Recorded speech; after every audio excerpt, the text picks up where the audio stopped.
curious. They want to know what happened. They're going to get out there tonight, hopefully not, and then tomorrow. If you're going out to help people clean up and that's one thing, but please be careful, right? Exactly, and you mentioned being in the clear. That's in the clear, as he said, to go to bed, come out of your safe space, things like that. Not necessarily in the clear to hit the roads. Try to avoid that if you can, because as these storms are starting to move out, we're getting more and more reports of damage now. Gibson County Sheriff's Office put out a statement just a few moments ago that they're urging everyone who has to get on the roads in Gibson County to drive with extreme caution because they have several trees down. They also urge that, again, we mentioned this earlier, if anything is on fire or if someone is injured or at risk of being seriously injured, then you call 911. Just for trees down and your power's out, things like that, that's not a call to 911. They've got enough going on. Only call if it's a serious threat and a danger. And again, I want to emphasize this threat of flooding. We are getting so many reports of flooding now. We are getting new flash flood warnings issued just moments ago. And Jeff mentioned this earlier.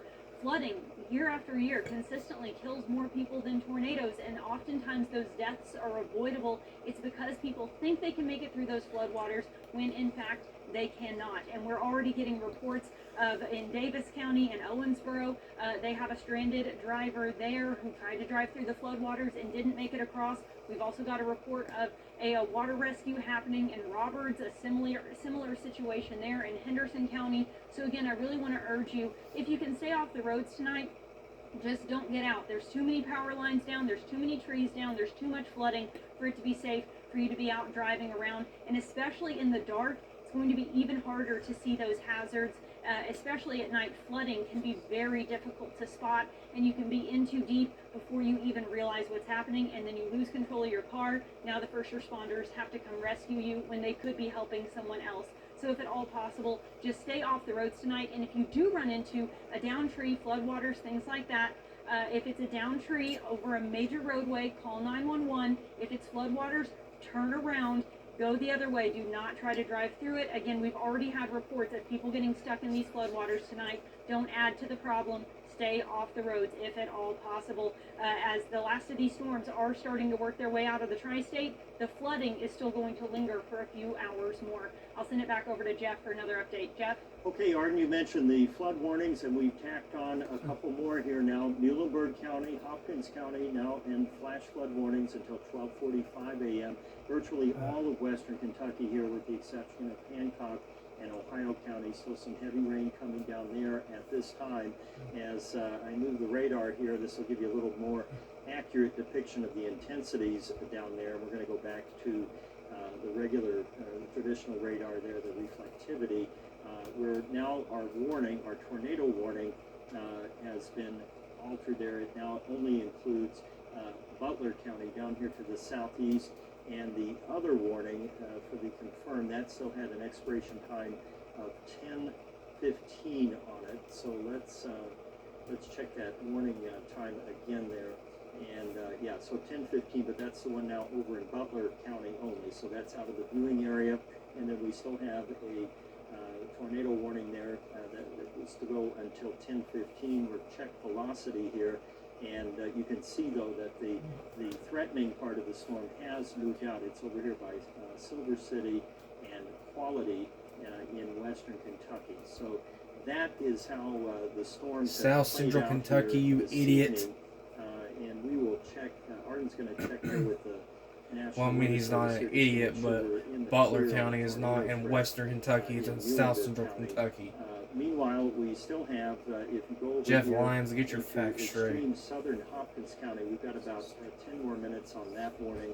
But as with the other storm, most of the concerning stuff in there, whether it's damaging winds and the like, has already cleared the county. We're still showing just kind of broad, strong winds there across southern Hopkins County. We'll give you the radar estimates here of the winds at Nortonville and St. Charles, and as we do that, you're going to see some numbers coming up here. Again, the radar is sampling these storms about 1,000, 1,500 feet off the deck, and we're showing still winds of about 60 to 65 there coming down toward White Plains, Morton's Mill, and then Mannington. And the reason there's a negative sign there on those numbers is that's because the wind is blowing toward the radar. When it goes away, it's a positive number.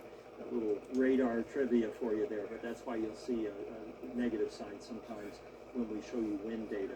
If we look at the same wind, but also factor in whether there's any spin, there is not any showing. So this is all this straight line wind coming down now from the north, and that will get out of the southern edge there of Hopkins County here in about 10 minutes. So the warnings have been pretty close on timing when something would come and get in and out of a county, which is good, of course, as well.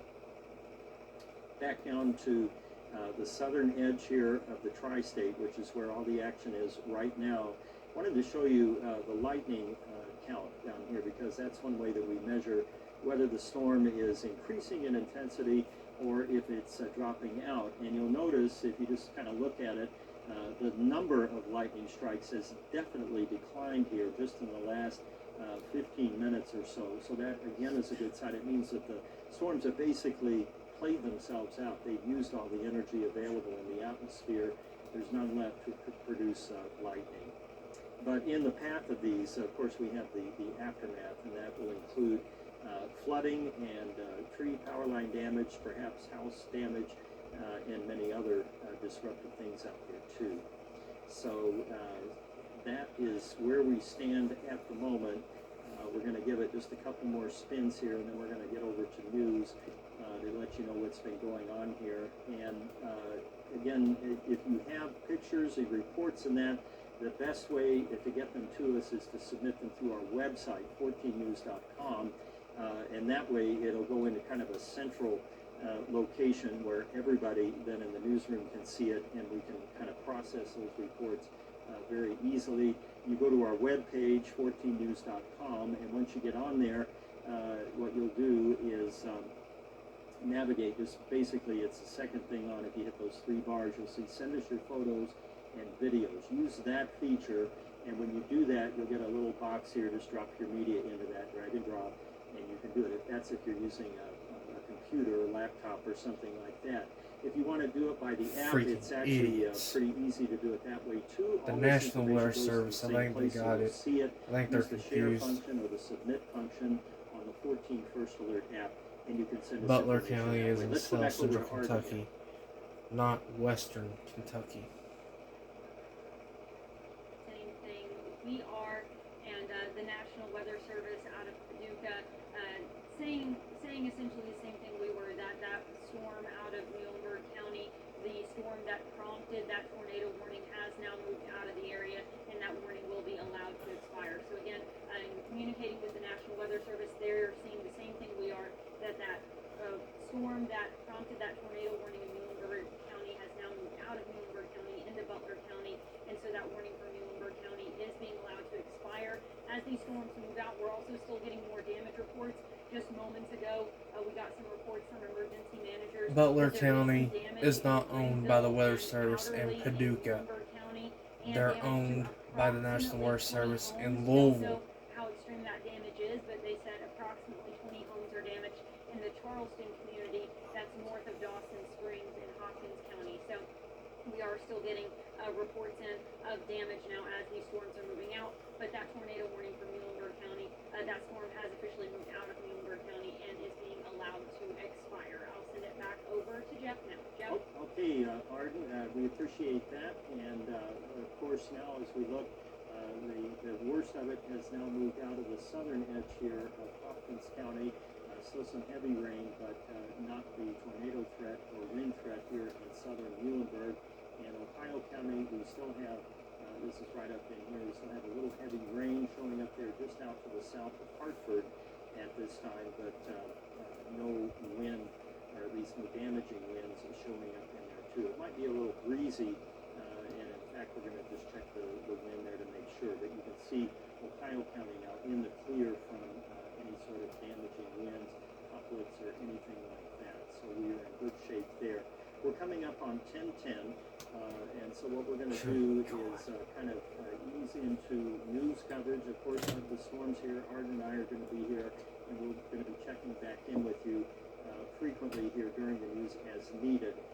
But there's a lot that you need to know too that the news department has. So we're going to swing over here to Robinson Miles with the news here at 10 o'clock. So go ahead, Robinson.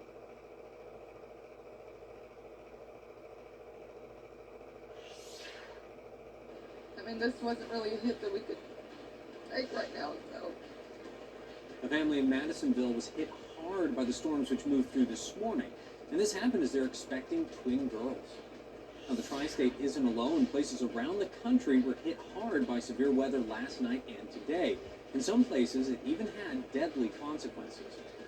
And of course, as you know, our 14 News First Alert weather team has been monitoring the weather all day. And they're going to have a recap of what we've seen so far and what we can expect to see looking forward. From the Tri-State's news and weather leader, this is 14 News. Thank you for joining us. I'm Robinson Miles. Today has, of course, been a big day for weather. Several places around the tri-state saw damage from the storms, and the weather even turned deadly in other parts of the country. Now, we'll get more to that in a moment. As for now, I'm going to hand things back off to Chief Meteorologist Jeff Lyons. Now, Jeff, what is it that you're seeing out there right now? Robinson is still thunderstorms dropping down to the south. I think we're going to go to Arden Gregory for this. Go ahead, Arden. No, okay, you're on me. Good. So we are still watching the strongest storms move out of the southeastern corner of the tri-state. And as they do that, these warnings are going to drop off here in about 3 minutes. We have the all clear for the majority of the tri-state. We still have some rain occurring out there right now and some lightning in addition to that, but these are just garden variety type thunderstorms. We're not expecting any re-intensification or any more storms coming our way as we go on into the next phase here of this event, which will be steady rain, which will gradually taper off overnight. As we were showing you earlier, we have been tracking a couple of tornadoes across western Kentucky this evening, possibly significant tornadoes down in Hopkins County around Morton's Gap and also into Muhlenberg County. Now the warnings have all cleared. The tornado risk has moved out. We have much better weather coming up for the remainder of the Memorial Day weekend. We'll have more on that in just a few minutes. All right, Jeff, we appreciate you keeping an eye on that. So as we mentioned, we'll double back into Jeff and Ern here in just a little bit. Now, those storms that they were just monitoring weren't the only storms that we've had in the tri-state today. Of course, we did have a wave go through this morning, and it did a fair amount of damage in western Kentucky, and that includes in Muhlenberg, Davis, and Hopkins counties. Now, our Liz DeSantis joins us now after talking to one family who says the weather took away their family's only means of transportation. Well, Rob, that's right. Down power lines and trees and debris blocking roads in Madisonville area this morning. A lot of people were out during a break in the weather this afternoon to start cleaning everything up. I spoke with one family, though, who needs more help than a chainsaw can offer. Welcoming a new child into the world can be an exciting time for any family. Nick and Lindsay Wallace can say they have double that excitement. It's 2 girls. They're due November 17th. He already has twin boys that are 5 from a previous, so yeah, we're pretty excited, you know. The couple's 9 children over the moon to welcome 2 new sisters. Yay! All that joyful anticipation disappeared in an instant with the sound of a large crack. It's pretty scary, normal storm. I ain't scared of storms, but you know what I mean? When I heard that, I knew it was bad. Sheltered and hiding in the family's bathtub with a mattress overhead, the couple emerged with scared kids and a nasty shock when they looked out the window. He jumps back, and so it scared me. I thought he got electrocuted, and run in there, and he's like, there's a tree down. The tree could have just crushed us. Look out, and the car was crushed. The house, the front of the house. That SUV, barely visible under branches and tree limbs now, is the only means of transport Lindsay and Nick have for work and for getting their 9 children around. This is really, I feel like this is just really going to set us back because, I mean, we have so many kids already. We have 1 vehicle. Now that's just ruined. The insurance isn't going to cover it. I don't know what we're going to do just yet. I've been working because I've been so sick and pregnant. To make matters worse, the family says the tree that caused all the damage also did a number on power lines on the street, displacing the soon-to-be family of 13 out of the place they call home. Pretty devastated though, you know. I mean, this wasn't really a hit that we could take right now, so. Nick and Lindsay returned to their home this afternoon to pack up all their children's things for the next few days in the complete darkness. Family members have set up a GoFundMe online to help them get back on their feet. The link to that is available on our website. Wonderful, Liz, thank you. Now, we're keeping an eye on power outages across the tri-state. Now, we have a look here at the Kenergy map there. Now, on their site, I think they listed about 157 outages, about 6,700 customers without power. We also have a look at the Centerpoint map, which is about 249 outages and over 5,500 customers without power. Now, the Kentucky Transportation Cabinet closed several western Kentucky roads as a result of the storms which moved through this morning. If you want to get an updated list of those affected roads, be sure to visit 14news.com. Now, severe weather also threw a wrench into outdoor plans this afternoon in Newburgh. Historic Newburgh's annual Strawberry Social had to scale down their fundraiser after strong winds and rain this morning. Officials made the difficult decision last night to cancel live music, a vendor market, carnival rides, and games along the town's riverfront. Money raised from all those canceled activities was supposed to go towards landscaping and beautification efforts in downtown Newburgh. Instead, volunteers sold their signature strawberry shortcake to those who weathered the storm for their annual chance at the treat. It's nothing like we would have had we had the full event, but it's hard to say. But we did have great sponsor support, and Bracket Heating and Air and Plumbing was our title sponsor, and so and we that did, certainly helps. and we added extra strawberries this Yes, we year. have 1,200 servings. Thankfully, officials say they will still walk away with several $1,000s raised to put back into the downtown area, so of course the day's event won't be a total loss. Evansville police arrested a man after finding him passed out at the wheel in a Walmart parking lot. In an affidavit, EPD says they arrested 24-year-old Jose Daniel Vasquez Gutierrez after he drove off the road and parked on the grass. Now, after waking him, police say he failed a blood alcohol test and admitted to taking 3 shots of tequila before driving. He's facing charges for a DUI and driving without a license. Now, we're going to be taking another look here at our weather, I believe. Now, the tri-state, of course, isn't the only place to be hit with severe weather. We do have some video coming to us from Texas where at least 12 people across the country died as a result of severe storms this weekend, including 4 children. Reed Binion reports. It's like a push to the stomach, really. I mean, this is my community. Deadly storms striking the central U.S. Memorial Day weekend. Coming back to this location right now for the first time, knowing that I was just here and it's all destroyed is mind-blowing. I know people that work here, and I see them every day. Severe weather resulted in multiple fatalities, including children, after tornado-spawning storms struck Texas, Oklahoma, and Arkansas overnight. The powerful storms obliterated homes and even flipped 18-wheelers over, also bringing down power lines, leaving hundreds of thousands of Americans without electricity. Among the dead, authorities say 3 people in a single household in Texas.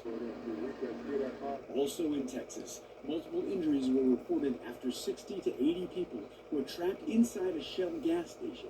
On top of power outages, the city of Claremore was left with no operating gas systems. Violent weather also proving deadly in Arkansas, where more than 100,000 power outages were reported amid the devastation. I'm Reed Binion reporting.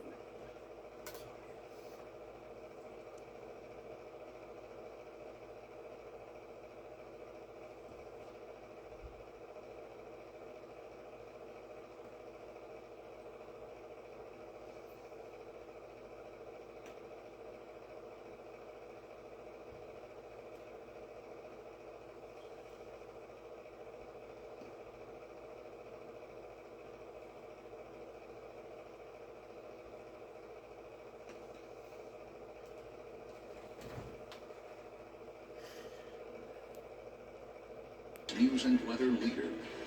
This is 14 News at 10.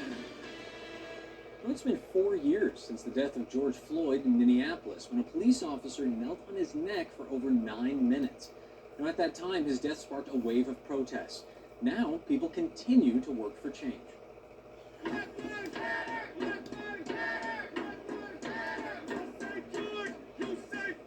On the corner of 38th in Chicago. This happened 4 years ago, and it was just heavy. George Floyd died after former Minneapolis police officer Derek Chauvin kneeled on his neck. A jury later convicted Chauvin of murder. I would walk around this road and just feel angry. Floyd's death sparking weeks of unrest with protesters clashing with police, buildings torched, and stores looted. 4 years later, and this is what you see at George Floyd Square. Hi, sweet. Good to see you. Good to see you too. A community coming together to reflect, remember. This year feels lighter. It feels, I don't know, I feel like healing has begun even for me. Organizers say they want George Floyd Square to continue to be a space for healing and reflecting, a space for people to come and feel the emotions of this day year after year. Janelle Austin leads Rise and Remember. We can tell people to the rose and lay it at St. Anne's. She says this anniversary is focused on resetting with meditation and art. A space for grieving and healing. Let's enjoy the program for the evening. We are gonna change this world. For Floyd's family. Y'all are just powerful. And y'all stand for justice, equality. Yes, Lord. And a community pushing for change. To continue to actively fight for racial justice.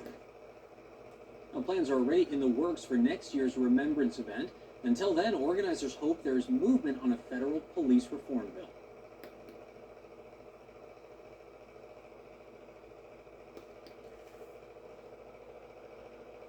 The severe weather threat has ended for the tri-state. Now, on the bottom of your screen there, you'll still see a tornado watch. That hasn't been cleared yet by the Weather Service. They've had a lot going on, but I can tell you that, first of all, we have nothing else coming in behind this system.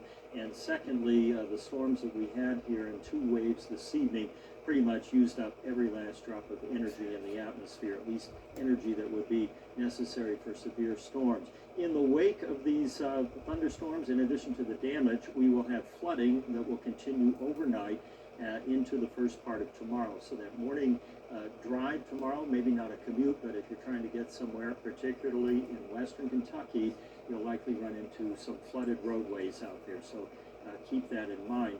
The other thing I wanted to show you was just how much rain has fallen in the last 24 hours. Radar estimates anywhere from 3.5 to almost 6.5 inches here in southern Hopkins County. This is the area that was tracked over by several rounds of storms and perhaps a long-tracked significant tornado.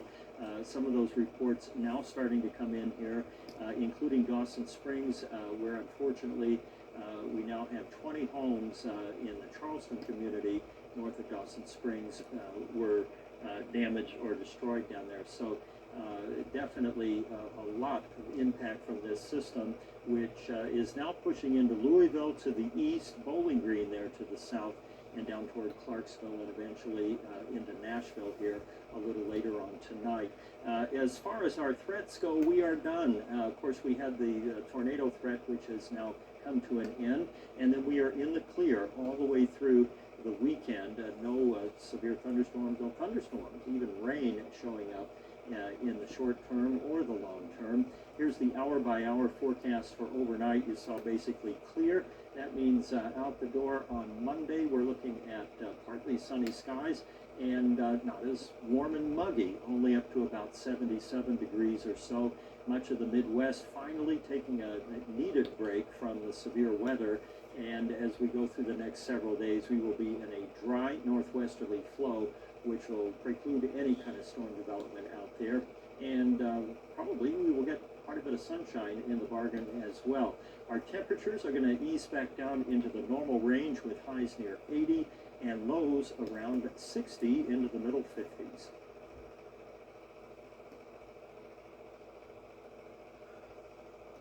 From the Moore Automotive Team at moredeals.com. Oh, what a night. Last night, Aces baseball made history, winning the Missouri Valley Conference Tournament Championship with an 8-6 win over Indiana State. And that means UE advances into the NCAA tournament for the first time since 2006. It's been an incredible ride for this team, who at one point had a stretch where they lost 10 out of 12 games in a very difficult non-conference schedule. But once conference games began, they really hit their stride, winning every weekend series but one and had a stretch of 12 wins in 13 games. Their pitching really improved throughout the season with steady seniors Donovan Schultz and Shane Harris, along with fabulous freshmen Kevin Reed and Kenton Deverman. Deverman pitched his way to Conference Freshman of the Year honors with an 8-1 record and team-high 77 strikeouts.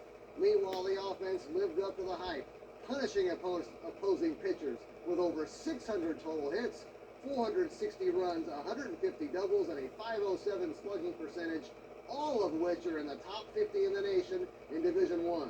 And especially in the tournament, they went nuts, winning by the 10-run rule in 3 of the 4 games.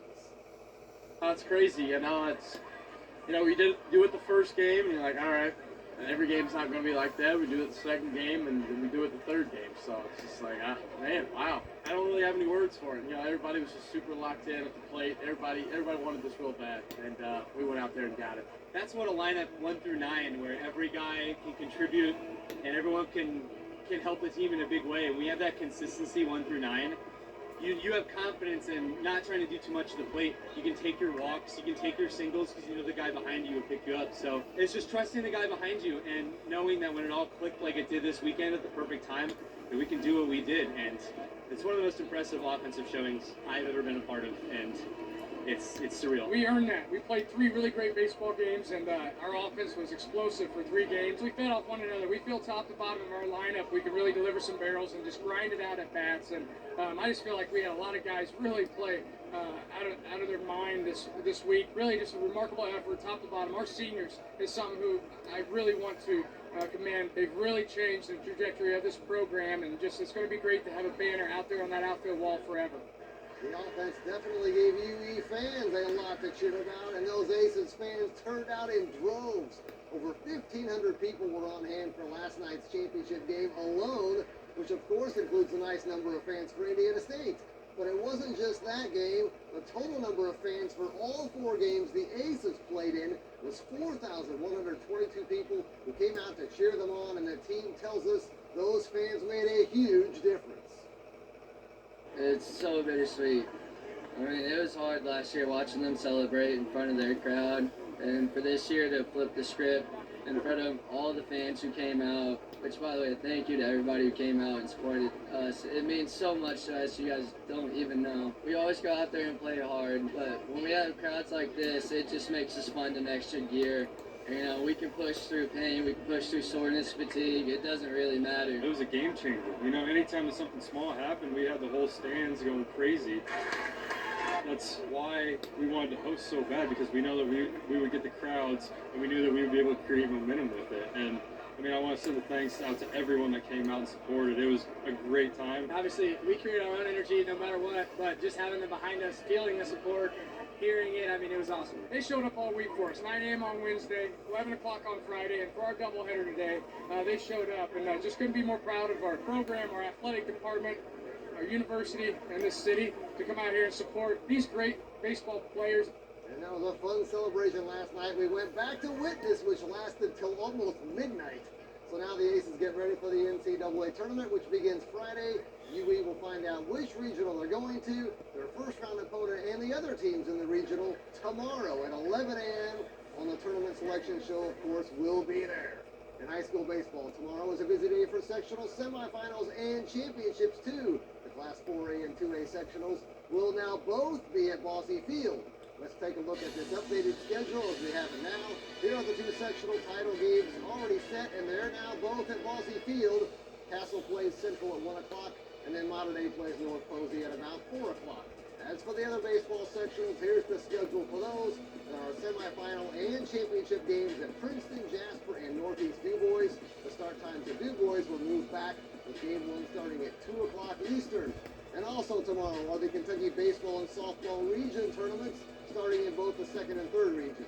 Hopkinsville and Breckinridge County High Schools host the 2nd and 3rd region baseball tourneys, while Christian County and Ohio County High Schools host the 2nd and 3rd region softball tourneys. Each side has 4 quarterfinal games scheduled tomorrow, and all the times are right there on that graphic. Well, thank you all for staying with us, for watching. The news continues on 14 News Sunrise. Have a great night. Stay prepared when breaking news or severe weather happens by downloading the 14 News apps. Stream live 14 newscasts anytime and get alerts for breaking news, weather, and sports. This message is sponsored by Evansville Vanderburgh Public Library. Check out our summer Play Your Way reading celebration.